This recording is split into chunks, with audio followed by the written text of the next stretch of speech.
Welcome to That 30s Show, a podcast where we talk about the good, the bad, and the surprising parts of our 30s. I'm G, and I'm finally 30. I'm excited to find out if 30 really is the new 20, because if it is, then the best years are yet to come. And I'm David. I'm entering my mid-30s. I used to have no back pain or trouble sleeping, but now I live off a healthy diet of self-help books and dream of being in bed by 10 p.m. every night. Join us each week as we try to figure out together what life in your 30s is all about.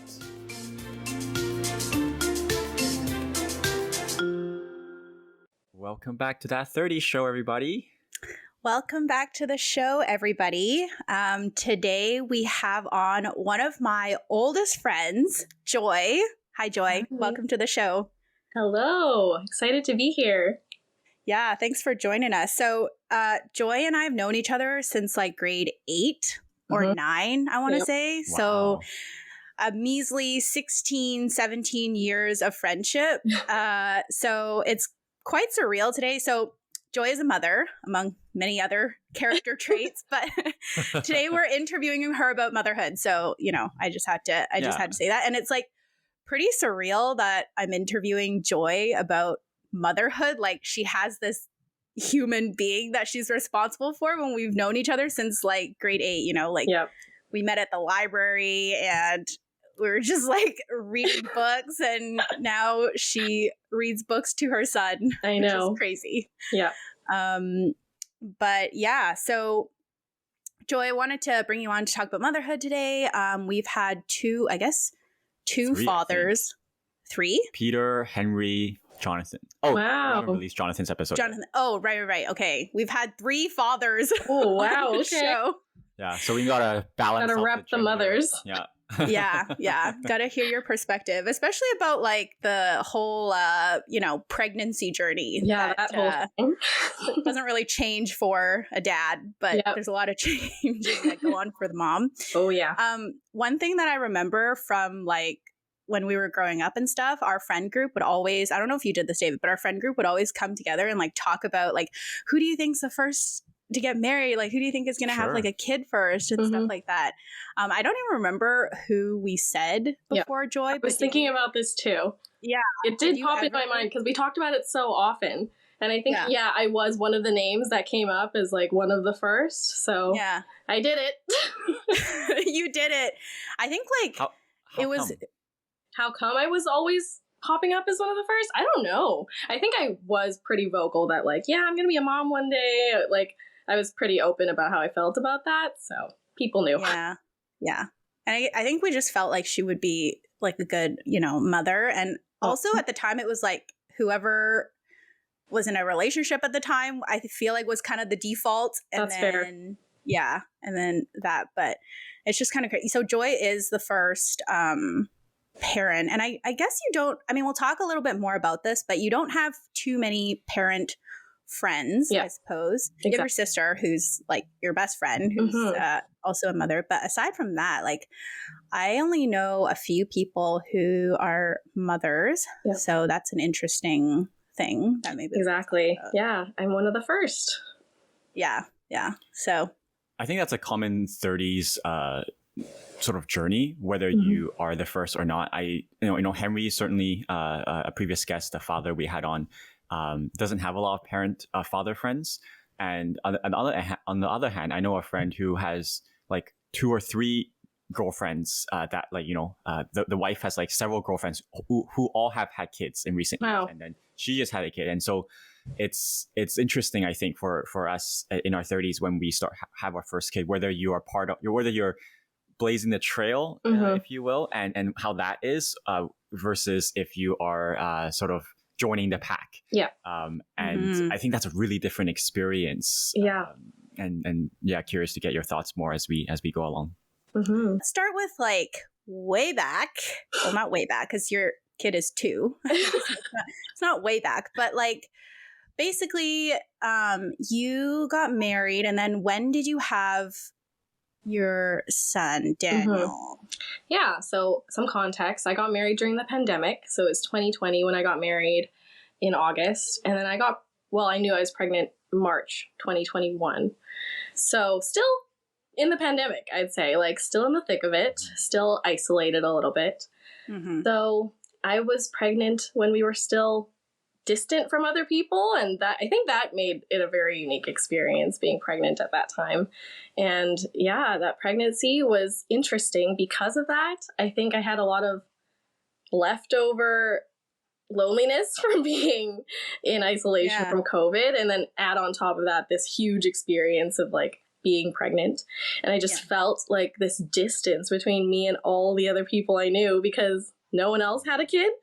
So that was really interesting. I wrestled a lot with that during the first half of my pregnancy, just feeling like nobody understands me. I'm so misunderstood.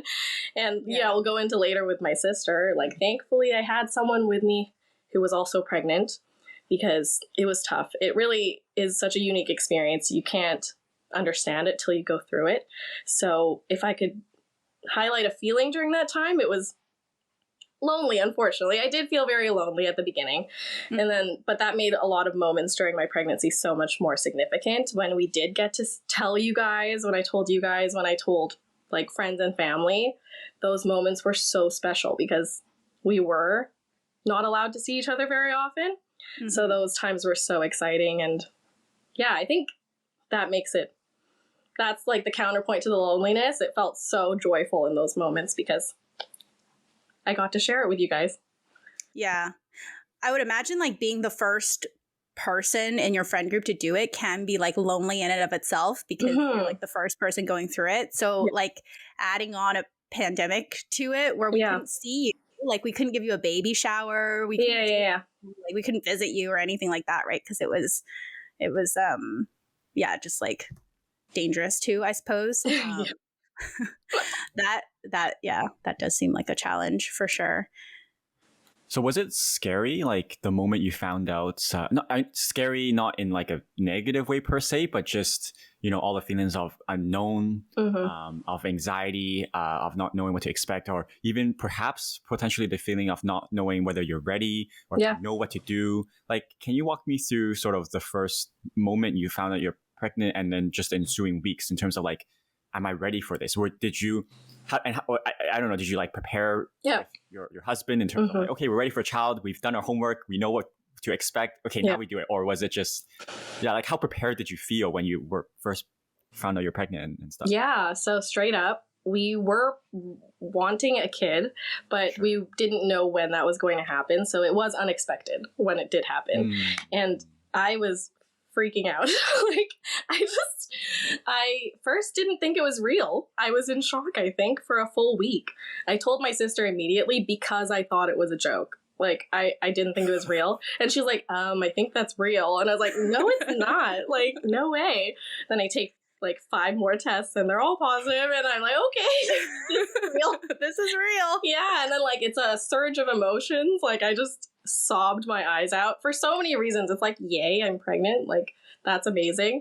And then you're also just shocked, and you're also all of a sudden, like, as soon as you're pregnant, you're not the person you were before. Like, your life has changed completely. You're never going to go back, even if you decide to have the child or not. Like, you're never going to go back to a time when you didn't have that experience. And I was just kind of, in that moment, I was already kind of just grieving my old life. Before I had known I was pregnant, I was like pretty much a newlywed still. So I felt like because we were still in the pandemic, we weren't allowed to travel. I had a lot of those feelings where, like, now I really can't travel for a while. Those selfish thoughts crept in, and that stayed with me for a few months. It took me a while to get out of that funk. And thankfully, because we did plan on having a kid eventually, it helped a lot because it was like a bit earlier than I was planning, but I was still excited to have a kid. So the excitement really crept through when we were able to share it with other people. And yeah, I was still freaking out the whole time. I wasn't prepared at all. Like, to go back to your question, we were prepared in the sense that we thought we knew what we were going into, but you're never going to be prepared, I think. Like, I think the only preparation you can do is to think whether you want to have a kid or not. I think if you're on the fence about having a kid and you're still having doubts, maybe wait a little longer, because those doubts are going to still be there, whether the kid is there or not. And unfortunately, having a child will reveal those doubts even more, I think. So if you're on the fence, keep thinking about it, because I think kids will deserve like parents who are really like wanting them, you know, who like are ready for it and like who won't regret it, you know?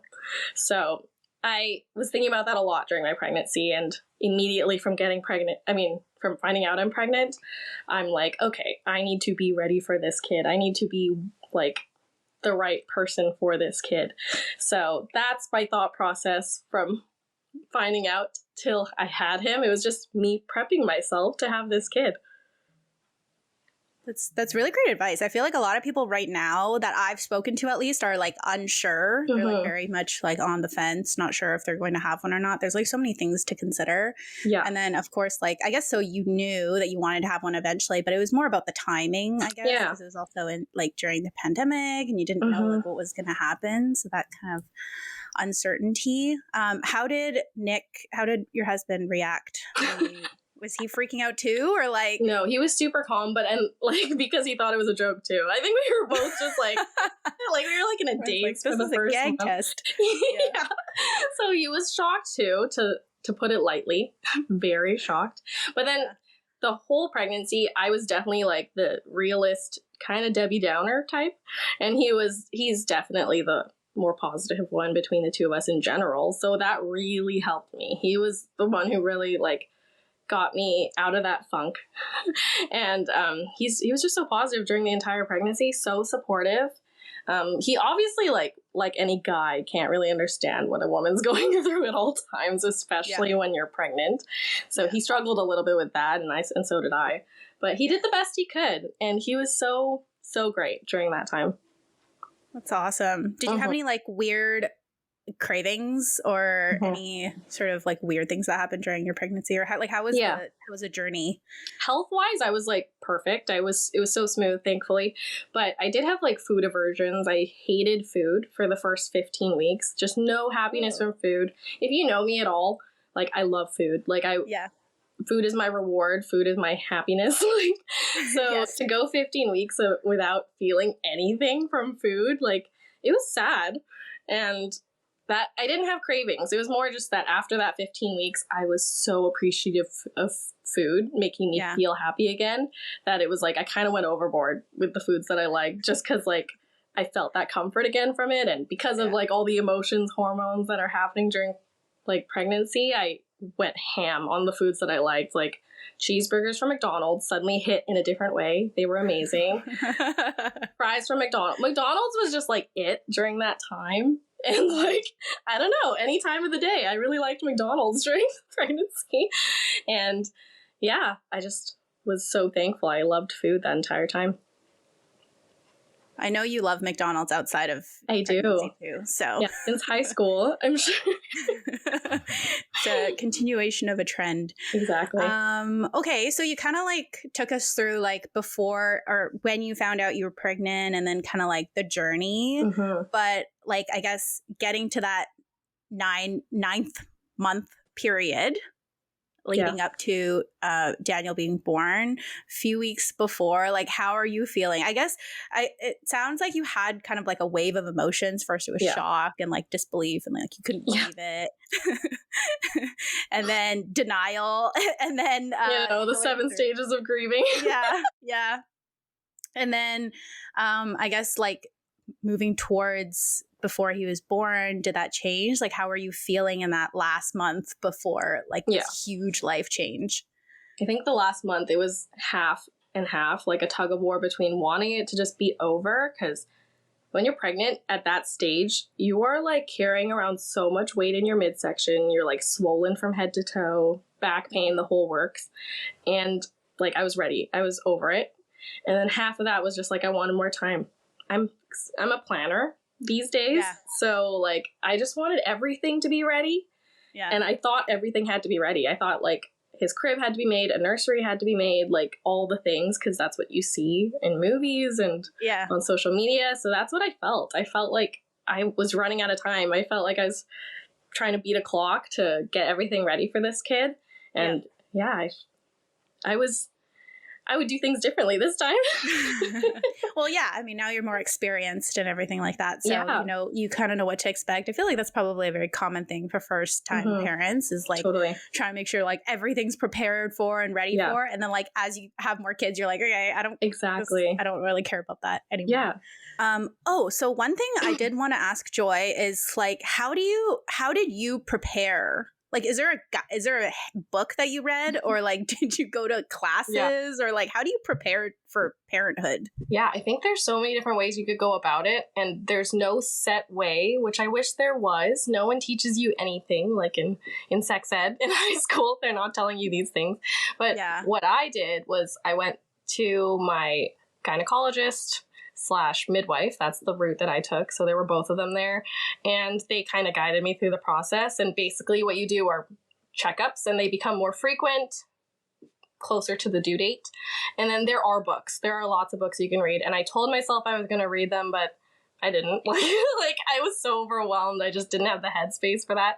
Yeah. But my sister read them. So she gave me like a Coles Notes version, and she just broke it down for me. I think that was such a blur, like that whole experience, that I needed someone to like pre-process that the content for me. So that's how I prepared with my sister. And then there were classes that at the time had to be online because it was COVID. So I took these online like kid CPR classes and things like that, like aid, things like that. Yeah. And yeah, they teach you all the things like birth poses and breathing exercises, all of that. Kind of awkward over online, but like you have to breathe. I'm just thinking of like even, you know, like how to hold a baby, like how to change a baby, you know, things like that. It's like for the planner or the people that like to be really prepared. I think of David. Like he'd probably be like, what is the correct way to do it's this? not common right? sense. Yeah. Like they don't, I guess you kind of just have to do it. Yeah. Was there anything that, I guess you kind of already answered this, but like, what would you have wanted to know, before you were a mother, or like, just even like your younger self, becoming a mother, preparing for it and things like that? Anything in particular? Yes, actually, like, I feel like the basic care of the baby was not on my mind because thankfully, like, I have some experience with babies with my job, but it was more of the headspace, the perspective going into it. I was so focused on what was coming instead of being present when everything is temporary with a kid. Like, everything is a phase. Like, the newborn phase is so quick when you think about it, and then suddenly they're a baby, and then suddenly they're a toddler. And same thing with pregnancy, like everything comes and goes. And I think it would have been helpful to have that perspective going into it because I would have sweat the small stuff less, but I also would have been way more present. Like I was so focused on the baby's coming eventually that I didn't really enjoy my pregnancy as much as I think I would have if I was fully present in it. I was way too like forward thinking when it went by so quick. It was fleeting, like every moment is. Even in life, even if you're not pregnant or have a kid, like change is so constant, right? So I would have helped to think about in more like that. Not be so. Well, and it's probably like as a result of you being a first time parent too, because you just want to be like prepared for everything, and making sure that everything's perfect. So you know, maybe like if you have other kids in the future, you'd be like enjoying the process more and like the journey more. Yeah, and like on top of that, I feel like I'm like a recovering people pleaser. So I was like really worried about what everybody was thinking the whole time I was pregnant, and I wish I wasn't so worried about that.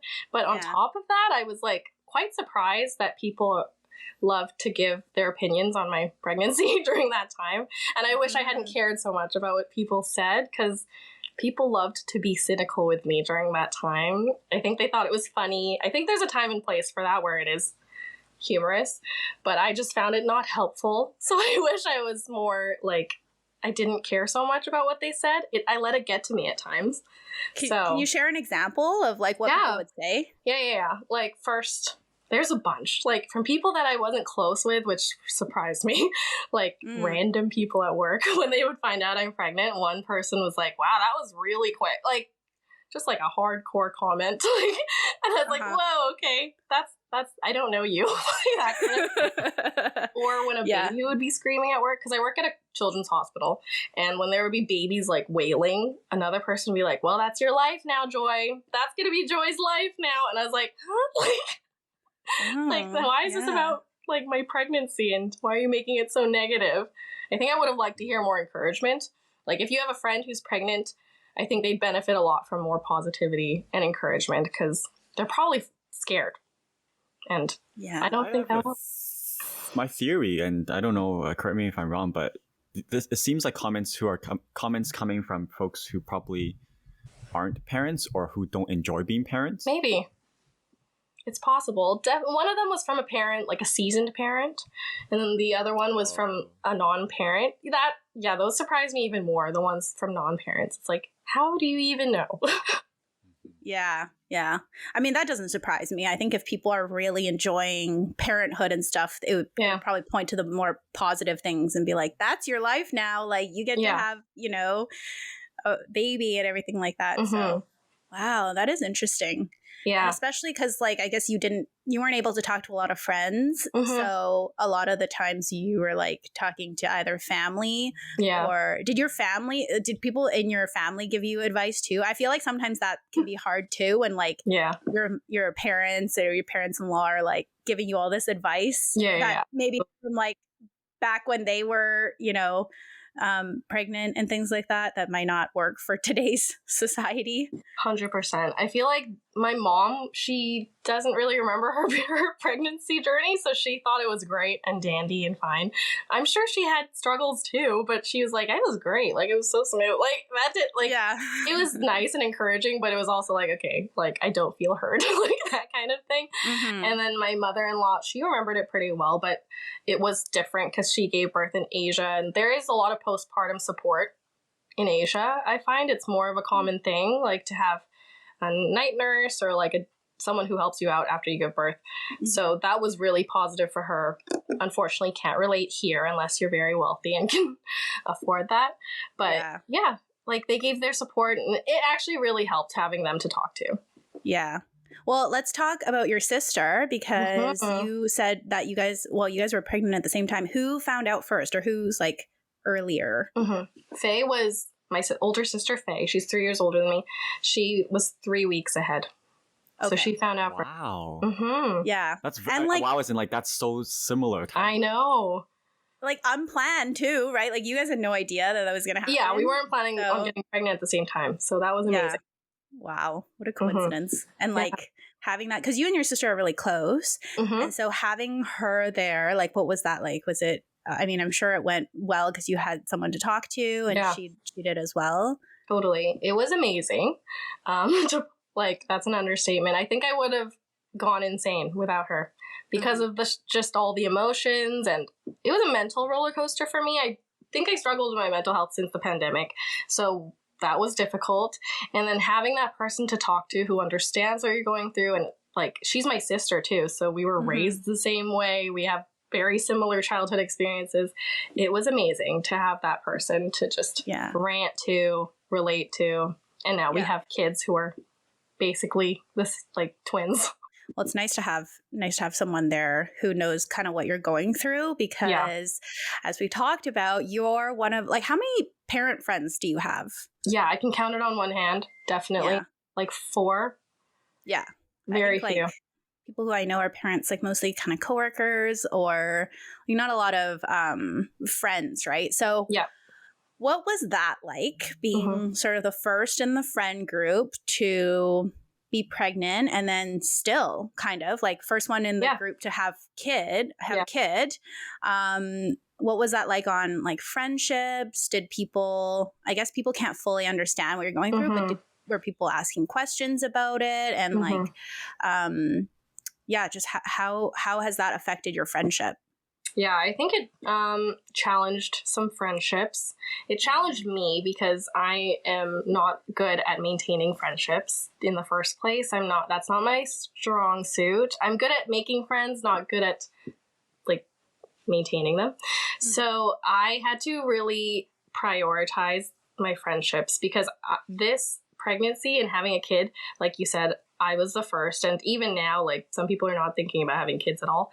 So it's this huge wedge that I felt between me and my friends. And that's something that I put there, like mentally, like I was like, oh no, now we're not going to be friends anymore. I was really worried about that. So that was a challenge in that sense because they're not going to understand, and that's not their fault at all. Like there's just going to be a difference. This huge thing in my life, they don't understand it. Like I can't do things spontaneously. Even this podcast, we had to move around because of Daniel's schedule. Like my life's just not what it used to be, and it's not relatable to them. So I feel like this whole part of me, I don't want to burden my friends with that. Like if they're not interested in kids, I don't want to tell them about my kid. If they don't like kids, I don't want to bring him, that kind of thing. And I don't want to make them act differently by bringing him to a social setting, because that's fair. Like, I understand not every social setting is for a kid to be there. So it's just me. It's like this mental battle between me, myself, and I. Like, just, should I bring him? Like, should I talk about him? Do they care about my kid? Like, that kind of thing. So yeah, that was a challenge personally for me. Like my friends were great. Like when we were able to see each other during that time, very supportive, always asking about Daniel. And yeah, it's just something I had to work through. But I think it flourished in the sense that like, because time is so limited and it's such a like intentional thing now, seeing you guys or seeing any other friends, it does make that time really special. Like it's my time with my friends. I'm so tempted like not to bring him ever. Like even like sometimes you were like, I want to see Daniel, or like some people are like, please bring Daniel. I'm like, yeah, I'm not going to, because like I really cherish that time where it's me and my friend time. And I think that's how it has flourished thanks to Daniel, because it's made that time more special because I don't have much time. You have to be so like, you have to carve out time from your schedule. Like I pretty much plan things like weeks in advance now. I feel like I move mountains sometimes to see people, and that makes that time so important to me. Yeah. That actually makes a lot of sense. I never really thought about it like that because, usually I'm like, I want to see Daniel. You know, I mean, obviously I want to see you too. Yeah, I want to see Daniel. Yeah. But then for you, that's like your time to like hang out with your friends without your kid there. Because then, I mean, it does revolve around the kids sometimes when you bring kids, or like even dogs. Like you bring a bunch of dogs to like a gathering, it just often ends up being like everybody chasing dogs and things like that. Exactly. Yeah. So is there like, do you ever feel, because sometimes I think you mentioned you feel like you don't know if you should like be talking about your kid or not. And like, there isn't a space where you can just like talk parenthood and stuff. Have you ever felt like you want to go and like look for like parent friends or stuff, or like, you know, like a group where you can do that? Totally. Like, go and talk about parents all the time, parenthood all the time. Like a support group. Basically, I do feel that way. I would, to be honest, yes, it's a selfish thought, but I wish all my friends had kids. Like, it would make things easier, obviously. Like, my sister is not the first person to get pregnant in her group, so she has tons of friends who have kids. They're going to be like a kid-friendly New Year's Eve, all that kind of thing. And I'm like, ooh, that sounds great. Like, you guys make things kid-friendly. That selfishly, I want that. Yeah. But, I think I do have to make that step to go and find those friends. Like, that's just something I have to do. I understand parenthood's not for everybody. So, I am seeking friends. I have more now, but, like, I'm still, like, a year ahead of them, surprisingly. So I really was the first of many friend groups. And, I'm going to try to find more mom friends, or my friends can have kids. This is a special shout out to if anyone is a parent listening to this podcast. Joy is seeking friends. I mean, obviously we're kind of like in the same friend group, but David, I don't know if you have encountered that with your friend groups, people who are parents. Are there a lot? I was thinking about that like just yesterday, or over the past few days, because it's Christmas holiday right now, so I'll have more time to catch up with friends. There's two couples I'm particularly close with, each with either a 2-year-old or a 5-month-old. And coming home yesterday from one of these hangouts, my girlfriend made a remark that she made a remark saying that, oh, it's nice that your friends still like invite you to hang out and maintain that friendship, because what often can happen is that for various reasons, one, for example, as you said, parents might not want to bore other people. Yeah. Because like the only thing they want or need to talk about is their kid, basically. Yeah. Right. I mean, I don't want to, it differs for everyone, but for sure, it's a huge part of every parent's life is obviously the parenthood part. And so what sometimes happens in my girlfriend's experience is that she sort of she loses the connection with friends that become parents. Because they're like, oh, well, because we're going to gather and like everyone there is parents. So if you're not there, like we're just going to talk about baby stuff. Like, are you going to be bored? We don't want you to be bored. Yeah. So I think there's that dynamic there. And a few of my close friends, they all have a kid. And we've continued those friendships. And I don't really mind. Like, I'm invested in their kid because they're good friends of mine. So I feel it's very natural and easy for me to invest in their kid. But at the same time, I can definitely see as well how on both sides, whether you're a parent who doesn't want to bore or annoy other people who aren't parents, or if you're not a parent and you're like, just don't want to go to hang out where 95% of the time we're just talking about like, kids and stuff. So it's, I think everyone navigates that differently. For me, I've had the pleasure and privilege to continue hanging with some of my close friends who have kids, and that's just been a part of my life now. Yeah. Yeah. And the hangouts are different too. I remember, David, you were talking about one time when you're like dinner is at like 5 or 6 and then Well, yes, okay. Like for example, I'll give you a quick example, and we'll go shift it back to Joy here. But yesterday had like a dim sum lunch with my girlfriend and I, and another couple with their 2-year-old now, 2.5-year-old. And I was thinking like, okay, it's like a birthday lunch for me, and so. But dim sum and stuff that can last a long time. It's not easy for a 2-year-old to just sit at a table with adults just chatting, catching up with life for more than half an hour. And then so not only because it was Christmas, I was like, okay, you know what? I need to get into the good graces of this toddler. So I'm going to bring him a present. I'm going to bring him a toy. And then the mom remarked how, we're so thankful that you brought this toy because it's a new toy and this will keep him occupied for like maybe half an hour more than he otherwise would be. So thank you. I'm like, yeah. I was like, because I realized how hard it is for them to sit down for a meal and catch up for over an hour with their 2-year-old, right? That's so considerate of you. Yeah. Amazing. Yeah, I mean, it was also Christmas, so it's a good excuse to give him presents. But I was like, yeah, it's, let me give him a present. And he was, playing with that. And so you have a 2-year-old, right? Like, how do you go to sit down meals with your kid for like over an hour? They're restless, right? They're like, once they're finished eating, they're like, all done. And you gotta occupy them every second.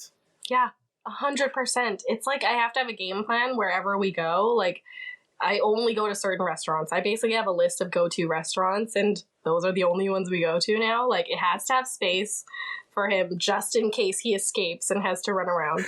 Like, it has to be loud enough to cover his noise. And it has to be, like, food that he'll like. Not something that'll hurt him, like, like hot pot or, like, Korean barbecue. So, like, White Spot's a go-to because, it's, like, hectic with families. Like, perfect. Dim sum restaurants are perfect. It's nice and loud. Lots of other kids. Like, yeah, you're so right. You have to plan ahead with a 2-year-old. How do you preoccupy Daniel, right? Is his name? Yeah, okay. Well, there's, like, different lines of, like, the first line is, so what's like, the first line me. of the Yeah, it's, like, trying to chat with him, trying to, like, give him the menu, things like that. Things that are there. And the second line are like things that I bring, like the toy you brought, so great, you're already ready. Like, I bring little toys that he likes from home, like his favorite car, things like that. And then the next thing after that, unfortunately, is my phone. Like, he likes photos of himself and like videos of himself. So that's the third one. And then after that, it's like Netflix and YouTube. Like, if all else fails, like, I have to do that. And it's more out of consideration for other people. Like, I know people are like, when they see kids with iPads, I even was one of those people who judge them. And you're like, oh, you're just trying to get a few seconds to yourself. Like, and you have an iPad kid, basically. But now I understand, like, no, we just don't want him to freak out and you guys to have a bad experience, like the fellow people at the restaurant. Like, I just want everyone to have a good time, and this is one of the ways that we can do it. Yeah. Has it been like stressful? Like, I guess so. Daniel's 2 now. What was the most like? I guess has it been stressful in the past 2 years? Well, obviously it's been stressful, but like which stage kind of was the most? Yeah, was the toughest for Everyone you? says it's the first 6 months. Was that good question? Yeah, and I heard that too, actually, David. Like, it wasn't. I think it's gonna, disclaimer, this is different for every family, right? Like, every kid is different. I was really blessed with a kid who sleeps well. He slept easily. Like, I put him down and he would sleep. Like, it was too easy almost. Yeah, I was like, whoa. Every mom listening to this is like, Joy, that is so not fair. Yeah. My sister was like, this is so unfair. Like, she had the typical experience. So 0 to 6 months was my greatest, easiest time. What? I could take him anywhere. He was totally portable because it was just like breast milk or formula. And yeah, it was great. He slept every 3 hours, so it didn't matter where he was, he would sleep. Yeah. So right now is the struggle. Like, 2 is tough. Like, terrible twos. Yes, terrible twos. I'm not gonna say that yet because he's only turned 2 like a month ago. So like, who knows where things will go. He's not terrible. It's just more just of a challenge than he used to be. He understands things. He wants to be independent, but he doesn't know how to do most things. So he needs help still, but he doesn't want my help. Like, he gets frustrated so easily. Like, dude, you can't ride a bike yet, but he doesn't want me touching him. Like, he will scream. So he doesn't know how to process feelings and name emotions yet. Yeah. I think we were just talking about this like the other day or something like that in our friend group, but it must be like, you know, frustrating for them, like the kid too, right? Because they like, they kind of know what they want, but they don't know how to express what they want. So they're just trying to like get your attention. And like, they just want you to understand them, but like, you can't. So screaming is like how he says 10 different feelings. Yeah. I really have to like decipher that code. Which one do you want? Yeah, it's really tough. Yeah. So the terrible twos are real, I guess. Which one? I guess 0 to 6 you said was the best stage, but like what's the best thing like right now? I guess he's more mobile, so he can like run around and that is so cool. That could be the best or worst thing. Yes, so true, David. Like, chasing after him is so hard. He's a runner. He's a track star. Like, he can run. Thankfully, my husband is like fit, way more fit than me, and way more energetic than me. So that's kind of his role. He runs after him. So that is tough, but exciting. Like, it's normal. I think because of my job, I'm so thankful he's like that because I see what could happen if you're not reaching your milestones. So I'm really glad he's doing that. But the really amazing thing is he's a sponge right now. He learns everything. He repeats everything on command. Scary because like you have to be really careful what you say. I was like, he sings the songs that I sing. Yeah, like I just got to be careful what I'm singing. Taylor Swift. He's a Taylor Swift fan already. Taylor Swift fan. Trying to listen to more kids' music. I guess that's why parents listen to kids' music. Now I get it, like why they play it in the car and stuff, because that's what they will repeat. Like I was singing like this disco song. I don't know if you guys know it, but it's like "Shake Your Booty." Like that's a song. Like it's like shake, shake. Now if I'm like shaking anything, like if I shake a toy, I'm like shake, shake, shake. He'll be like shake your booty. Like he could relate to that song. And I'm like, wow, like you remember that one song that I sang, and he keeps it forever. So got to be careful what I say, but it's amazing seeing him learn things so quickly. And it could just be like the one thing that you've ever said, and by accident or whatever. Yeah. So you mentioned that Nick, your husband, is more of like the chasing him around kind of thing. What about like other responsibilities, like parental responsibilities? Do you guys share everything, or do you have specific roles in the household? Yeah. Took a while to figure that out. Definitely like a full year to figure out. Like I said, things were phases of Daniel. So his routine changed so much that we had to adapt to it. But I think right now we're in a routine, which will probably change soon. But to completely generalize it, he does more of the physical stuff because he is better at it and enjoys it. And then I do more of the like little like detail things, planning things, and emotional support for Daniel. Yeah. And part of that is because Daniel seeks those things from us. Like, he goes to Nick to, like, play horsey, or to, like, I can't play horsey with him. Like, I'll fall over, like, things like that. He kind of knows who to go to. And then when he gets hurt, he runs to me for the hugs. It's like, he knows what he wants from each of us. But yeah, to be general, he does more of the chores. He's very neat. Even before we had a kid, he's more of the clean freak between the two of us. So that has just continued. He's really good at all that stuff. And because he does that stuff so well, I kind of try to like pick up the other things that he's not doing at the time, like bedtime, bath time, morning routine, things that happen overnight. Like, that's one of my strengths. I'm like conditioned well to work well without because sleep of your job. because of my job. So I wake up overnight. I wake up early. Most of the time. And then obviously those things bleed into each other all the time. He will pick up mine and I will do what he does. It's never like set. But generally that's what we see. Sounds like you guys have a really good system going on. Yeah, it helps that we're so opposite in so many ways that our strengths are different. So that actually worked out. Yeah. So interesting that bit that you said about Daniel, like going to you for a hug when he's hurt and going to like Nick for like more of the, playing around and stuff. Is that like, did he just know that, or was that something that you kind of instilled because that's what you did? Yeah. It's hard to say what came first. Like, did he go to us first or did I go to him? But like, Nick definitely instigates so much of the playtime that I guess he sees that in Nick. I'm more of like, the little playtime, like, oh, you want to make me a little sandwich, like a pretend like that stuff I'm good at. But if I'm gonna like throw him up and down, I cannot physically anymore. I'm not that strong, and he's not that light anymore.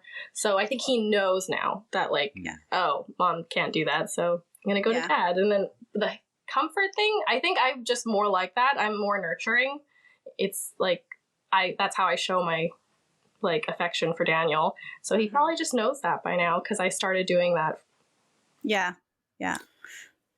People often say, or studies or whatever, that having a kid, or the first years or year after having a kid is generally the most challenging time for a relationship. It's a very personal sort of topic. So whatever you are comfortable sharing, or if not at all, that's fine too. But I'm just curious if there's any lessons you learned or things that you found worked well or helped improve, or helped fix things that weren't working well in between you and your husband. Because it's having a newborn is one of, if not the biggest challenge I think that anyone will face in life. And with any challenge in a relationship, that's going to test the relationship, right? So I don't know if there's anything that you can speak to in terms of that area or that part of having a child.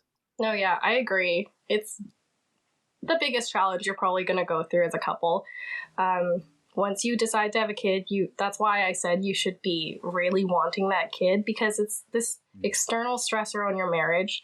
And, I could see why that could lead to so many marriages having difficulties, because you're suddenly responsible for this human who is taking so much time that you used to have for each other.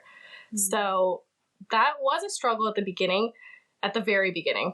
But what we struggled with more was just losing our personal time. Like, Nick has so many interests and hobbies. He would like see friends pretty often.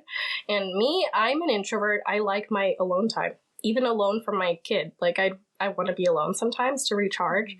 So that was really difficult.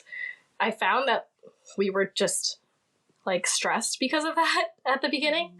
So to deal with that, I think we recognized that it was actually a need to have that time to ourselves. It wasn't just like a selfish want. We had to take care of ourselves to be able to care for Daniel better. And I think caring for him well, like, naturally will stem from us being good as like his parents, like a stronger relationship. So that was the first thing we did. We recognized you do need time. So he does do that regularly. He goes and plays soccer and drums like regularly. And I have my alone time. Nick is really good at recognizing when I need it. He will take Daniel away and they'll go hang out, and I'm just like alone, which is really nice.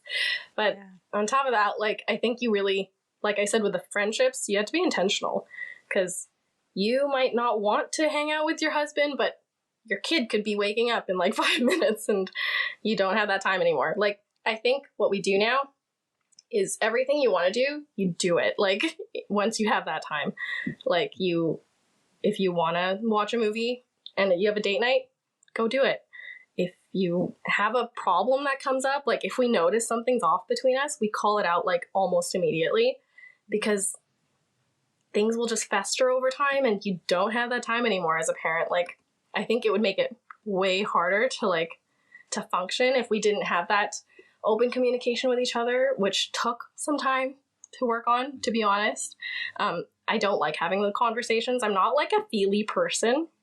I don't like talking about my feelings, but Nick is really good at just like talking things out. So that really helped. Not easy conversations to have, but it's good to have it immediately because then you can just move on. And so everything we do, we kind of front load all the work now. Everything that we want to do, we do it immediately. And thankfully, we're so blessed with our parents who take Daniel like once a week.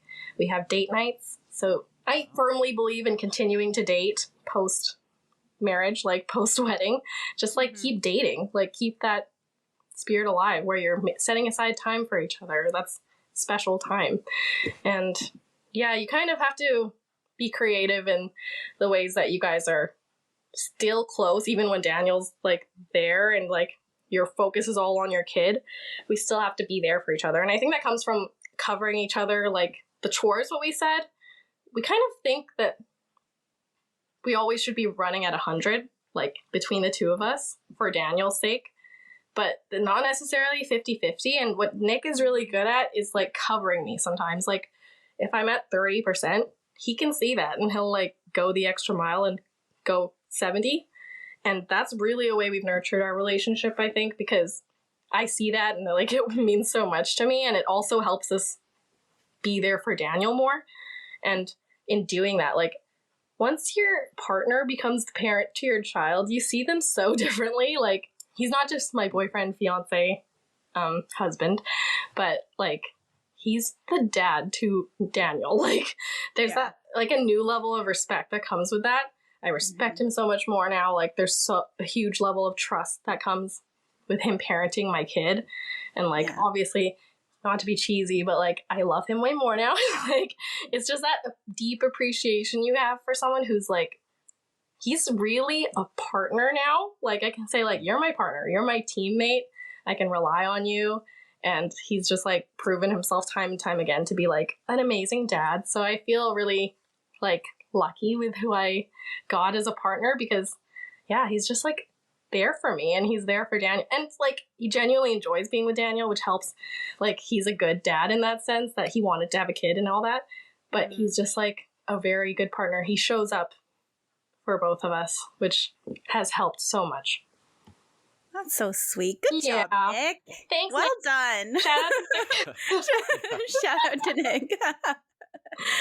Wow, that is awesome. I've heard that before. Like I read it in a book about like partners doing the whole like percentage split like, sometimes, and they'll be like vocal about it too. They'll be like, "Hey, this morning I'm at a 40. Like I'm gonna need you to be 60 if you can," and then they'll cover each other like vice versa. That's such it's a good communication tactic, and like because not everyone's gonna be at 100 all the time, but if you're 100 together, that's good enough, right? So.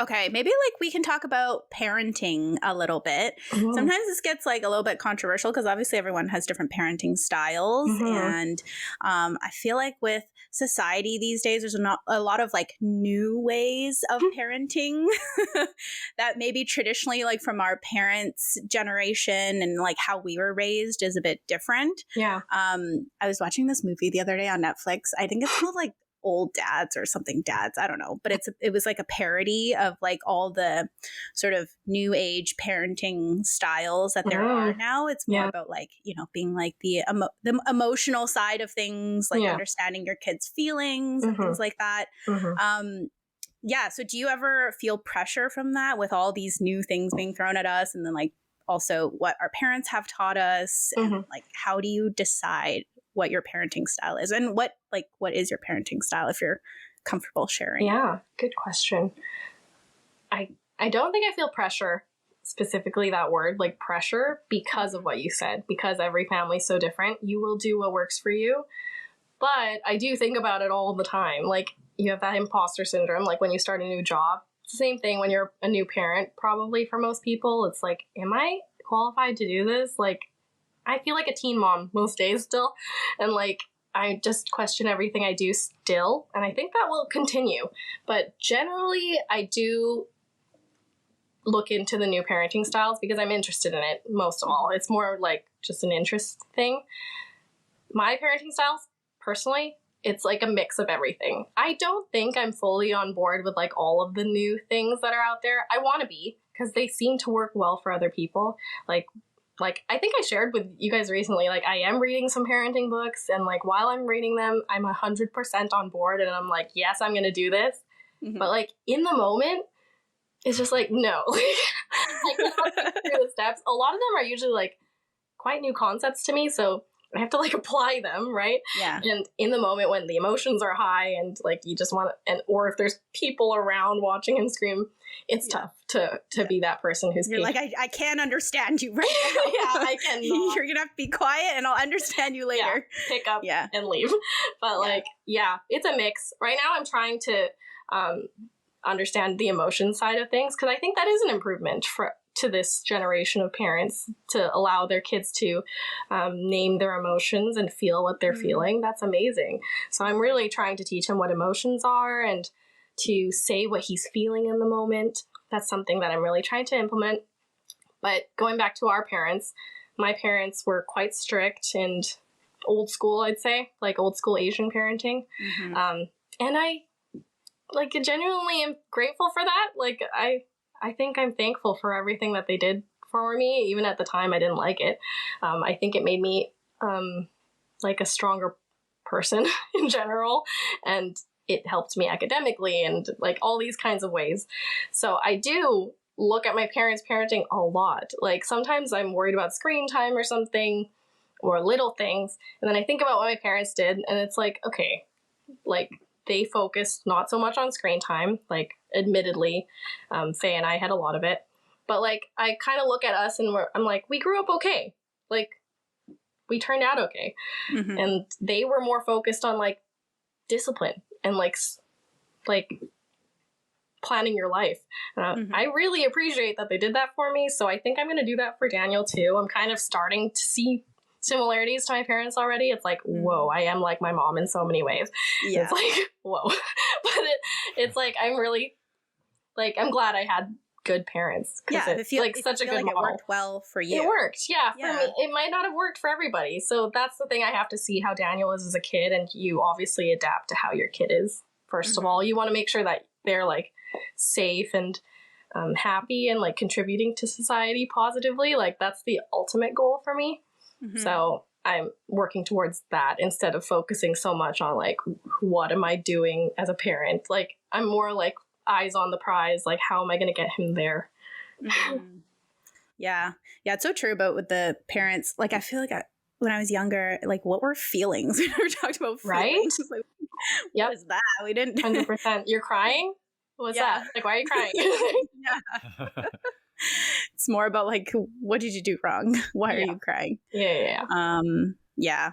It's just that there's so many like different ways now. And like, I'm sure it's very interesting to read some of those books about how to, like understand your kid better through learning their emotions and trying to have people identify their emotions and things like that, which is good. I think one of the common challenges, or the one challenge that I would anticipate having, is when it comes to parenting, it's a partnership, obviously, right? It's you and your husband.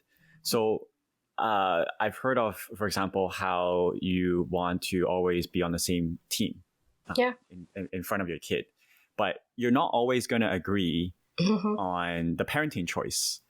So how do you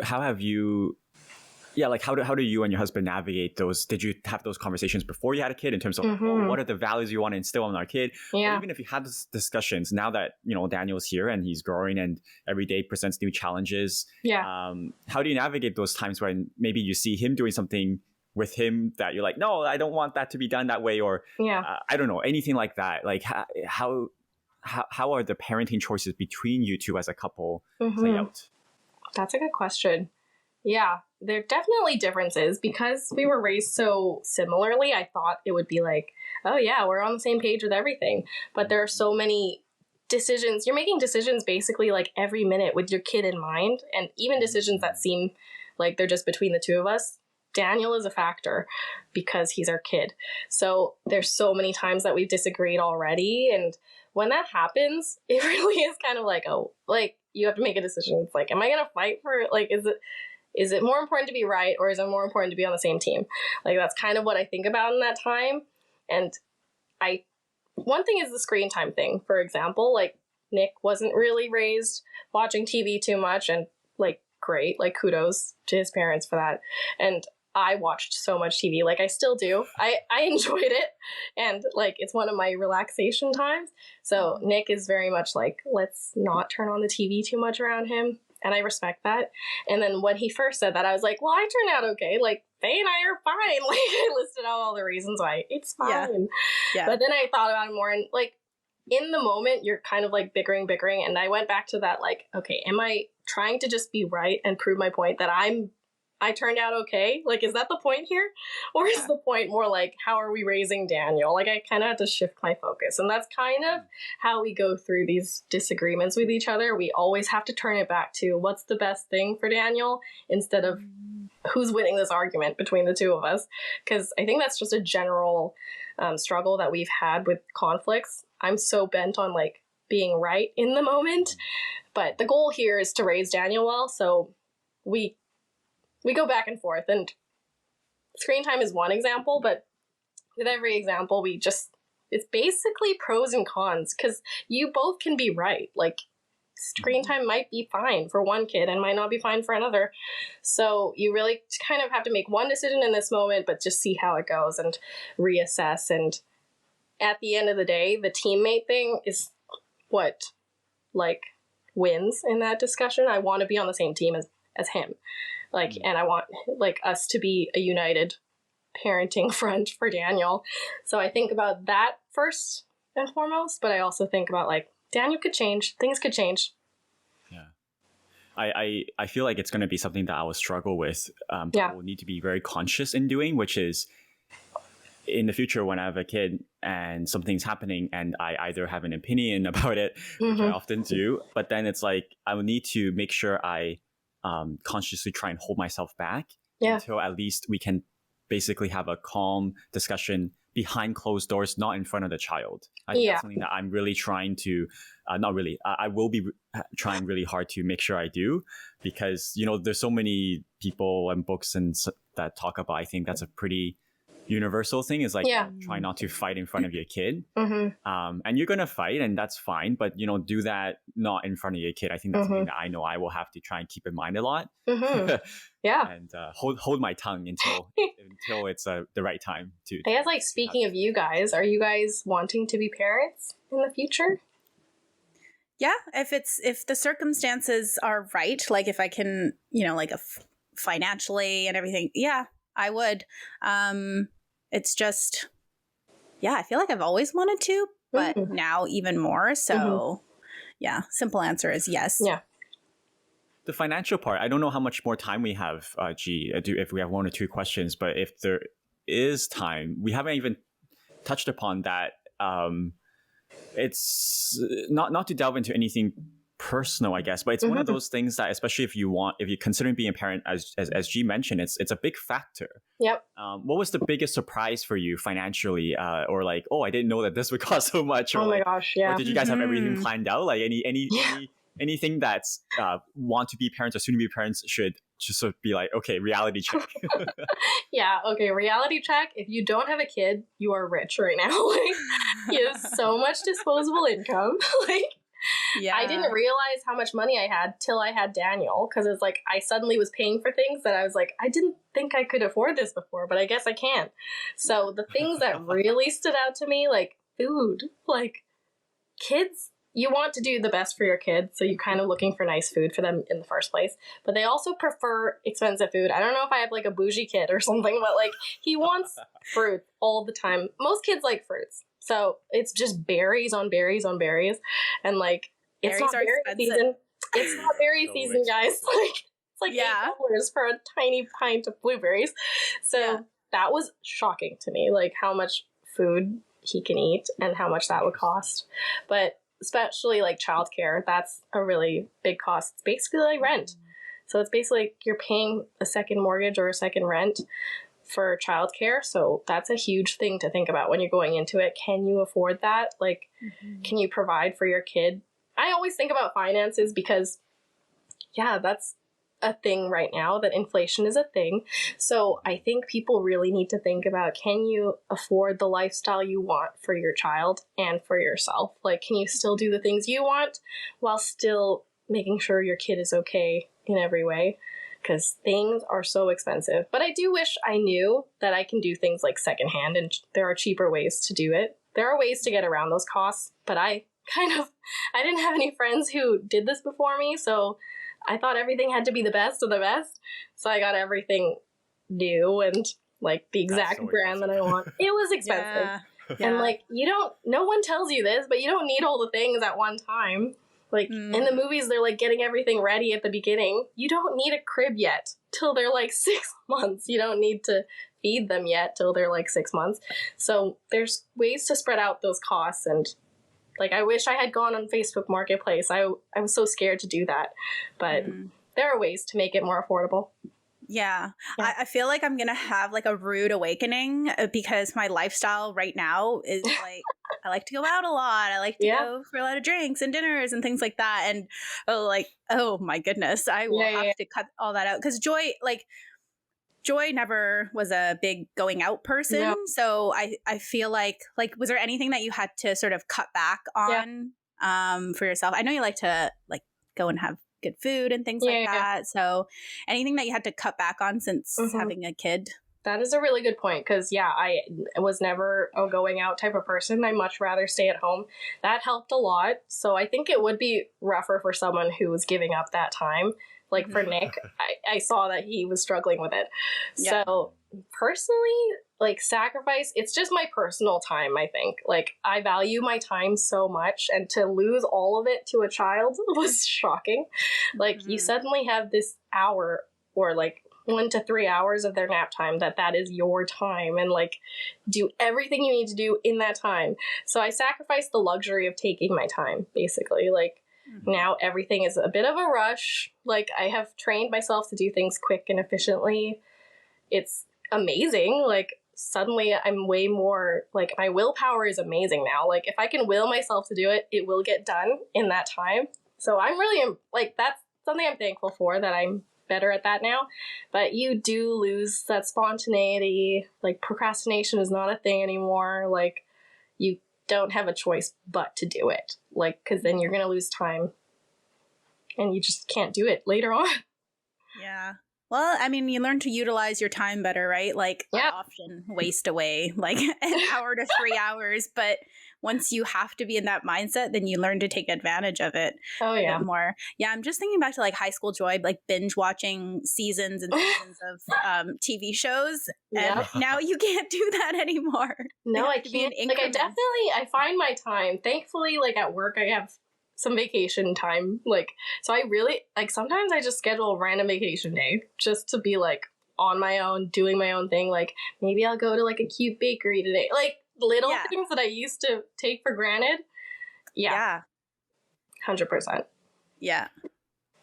Well, speaking of time, you've already been very generous with your time today. So I don't know if you want to wrap up with the last question or if we should just wrap it up here. Well, I guess like as a last question, like Joy, is there anything that we, haven't covered that you wanted to share? Like something interesting, a fun fact, surprising thing. What are you looking forward to, I guess, in the next year or so? I guess what I want to say is like, I think right now we're living in a society that is kind of popular not to have kids yet, or like not to have them at all. And some people are very vocal about not even liking kids. So I just want to share that having a kid, if you are thinking about it, it's still really great. Like, even though there's so much negativity out there, like, it's funny because if someone says to me they want to have a kid, I'm like, oh yeah, that is a great idea. It's amazing.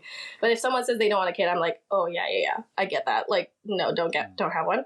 So like, I get both sides. But if you are wanting a kid, I totally encourage you that the positives outweigh the negatives. Like, in the end, I know we talked about so many rough points during this podcast, but I want to end on like encouragement, because that's what I needed when I was wanting a kid. So I want to like put that back out to those people out there that having him is probably the best thing that's ever happened to me. Like, he's like the center of my universe, to be super cheesy, but like, he really makes me happy, like everything he does. So it's just so rewarding to be a mom.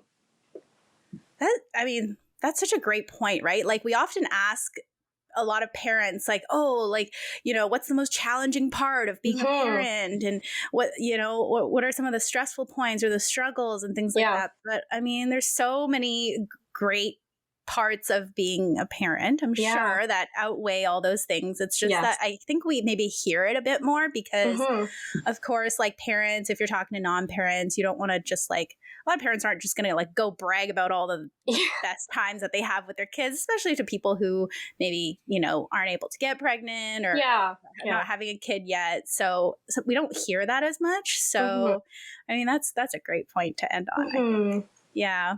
A very joyful note to end on. Yes. Thank you, Joy. All right. Well, I think we've covered so much today. Like, sweet. From those very first early stages all the way to parenting. So amazing. You guys are so good. Oh, thanks. No, seriously, like, David, I don't know you that well, but like, I really enjoy this podcast. Great job, guys. Like, it's been thank you. Cool listening to your progression.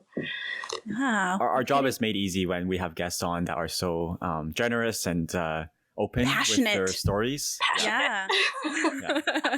So thanks.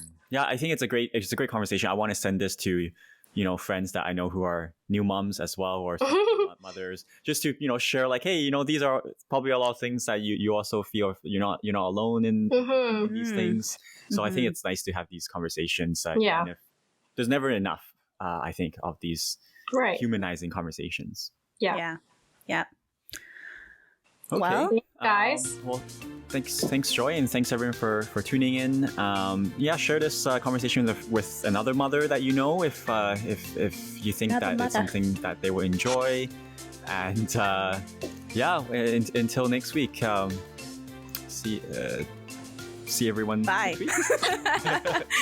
All right. Bye, everybody. Still working on the goodbyes. Yeah. Okay. Talk to you next week. Bye, everyone. Bye.